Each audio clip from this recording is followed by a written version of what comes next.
মৰমৰ ষ্টুডেণ্টছ আজি আমি পঢ়িম ক্লাছ 10 ম্যাথ চেপ্টাৰ নাম্বাৰ 15 সম্ভাৱিতা প্ৰবাবিলিটি।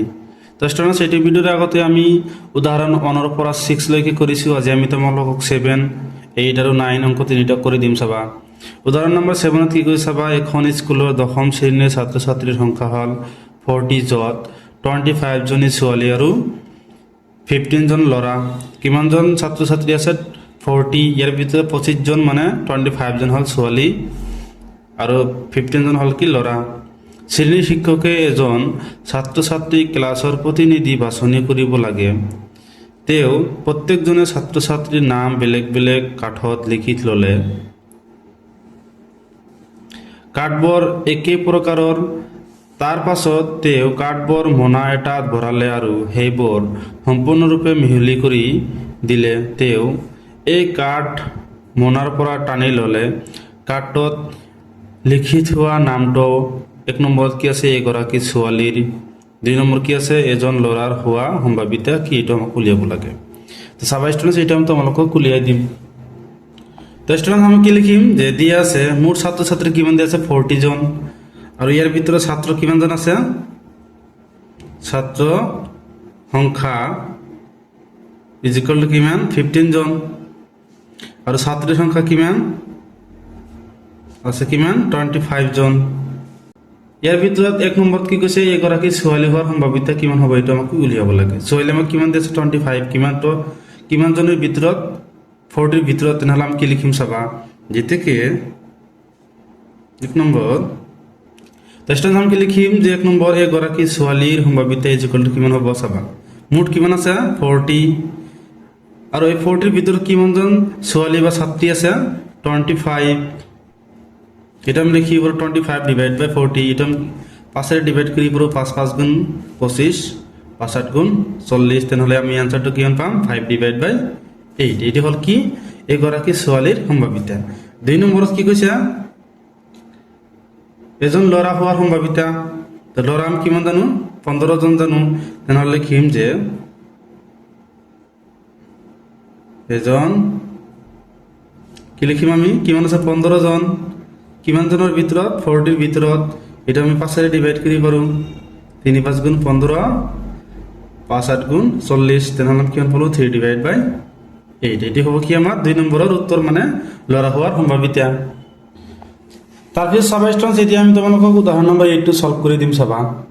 তো ষ্টুডেণ্টছ উদাহৰণ নম্বৰ 8ত কি কৈছে চাবা, এটা বাকচত 3টা নীলা, 2টা বগা আৰু 4টা ৰঙা মাৰ্বল আছে। যদি এটা মাৰ্বল যাদৃচ্ছিকভাৱে টনা হয় তেন্তে এইটো 1 নম্বৰ কি কৈছে? বগা, 2 নম্বৰ নীলা, 3 নম্বৰ কি কৈছে? ৰঙা হোৱাৰ সম্ভাৱিতা কি? এইটো উলিয়াব লাগে। বাকচত কিমানটা বল আছে? টোটাল আছে কি?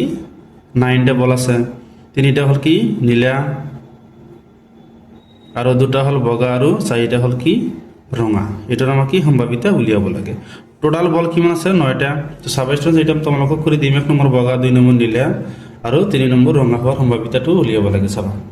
তো ষ্টুডেন্টছ আমি কি লিখিম? দিয়া আছে কি বাকচটোত মুঠ বল কিমান আছে? 3 + 2 + 4 = কিমান আছে? 9টা। 1 নম্বৰত আমাৰ কি কৈছে? বগা। বগা আমাক কিমানটা দিয়া আছে? 2টা। এটাৰ আমাৰ সম্ভাৱিতা উলিয়াব লাগে। লিখি দিব যে থেকে P অফ বগাৰ সম্ভাৱিতা ইজিকুৱেল টু কিমান হ'ব? 2 ডিভাইড বাই 9। 9টাৰ ভিতৰত কিমানটা বগা বল আছে? 2টা। তেনেহ'লে এটা আমি কি লিখিম? 2 ডিভাইড বাই 9। এটি হ'ব কি আমাৰ বগাৰ সম্ভাৱিতা। এতিয়া আমি 2 নম্বৰটো উলিয়াম। 2 নম্বৰ আমাৰ কি আছে? নীলা। নীলা কিমানটা আছে? আমাক 3টা দিয়া আছে। এটার আমার সম্ভাৱিতা উলিয়াব লাগে। লিখি দিবা যে P অফ নীলা হোৱাৰ সম্ভাৱিতা ইজিকুৱেল টু 3 ডিভাইড বাই 9। 9টাৰ ভিতৰত কিমানটা আছে? 3টা। এটা আমি 3 ডিভাইড বাই 9 লিখি পাৰোঁ। 3 1 গুণ 3, 3 3 গুণ 9। তেনেহ'লে ইয়াৰ এনসাৰ কিমান হ'ব? 1 ডিভাইড বাই 3। তাৰপিছত আমাক 3 নম্বৰ কি কৈছে? ৰঙা হোৱাৰ সম্ভাৱিতা। ৰঙা বল কিমানটা আছে আমাৰ? 4টা। এটাৰ সম্ভাৱিতা উলিয়াব লাগে। লিখি দিব যে P অফ ৰঙা হোৱাৰ সম্ভাৱিতা ইজিকুৱেল টু কিমানটাৰ ভিতৰত? 4টা আছে। 9টাৰ ভিতৰত। এটা আমি কি 4 ডিভাইড বাই 9 লিখিম। এটা আমি কটাকটি কৰিব নোৱাৰোঁ। তেনেহ'লে ইয়াৰ এনসাৰটো কিমান হ'ব? 4 ডিভাইড বাই 9। এতিয়া আমি তোমালোকক উদাহৰণ নম্বৰ 9 কৰি দিম চাবা। তো ষ্টুডেণ্ট উদাহৰণ নম্বৰ 9 কি কৰি চাবা, হৰিয়ে দুটা ভিন্ন মুদ্ৰা একেলগে টছ কৰিলে, ধৰা এটা 1 টকীয়া আৰু আনটো 2 টকীয়া মুদ্ৰা, দুটা মুদ্ৰা একেলগে টছ কৰিছে, এটা হ'ল কি 1 টকীয়া নোট আৰু এটা হ'ল কি 2 টকীয়া নোট। তেওঁ অতি কমেও এটা মুণ্ড পোৱাৰ সম্ভাৱিতা কি উলিয়াব লাগে। তাৰপিছত কি ওলাব কৈছে যে তেওঁ অতি কমেও এটা মুণ্ড হোৱাৰ সম্ভাৱিতা উলিয়াব লাগে, এটা মুণ্ড হোৱাৰ সম্ভাৱিতা উলিয়াব লাগে। তো চাবা ষ্টুডেণ্টছ, এইটো তোমালোকক সলভ কৰি দিম, একেবাৰে সহজ অংক। তো ষ্টুডেণ্টছ আমি কি লিখিছোঁ, দুটা মুদ্ৰা একেলগে টছ কৰিলে পোৱা ফলাফল কিমান পাওঁ, হেড পাম, হেড টেইল পাম, টেইল হেড পাম, টেইল পাম। তো চাবা ষ্টুডেণ্টছ আমাক কি কৈছে যে তেওঁ, তো ষ্টুডেণ্টছ আমাক কুৱেশ্যনত কি ওলাব কৈছে যে তেওঁ অতি কমেও এটা মুণ্ড, চাবা ষ্টুডেণ্টছ ইয়াত মুণ্ড আছে, ইয়াতো মুণ্ড আছে, ইয়াতো মুণ্ড আছে, কিন্তু ইয়াত নাই, এইটো আমি ল'ব নোৱাৰোঁ। তেনেহ'লে কিমান পাম আমি, এইচ মানে হেড টেইল, তাৰপিছত টেইল হেড, তেনেহ'লে কিমানটা হ'ল 3টা।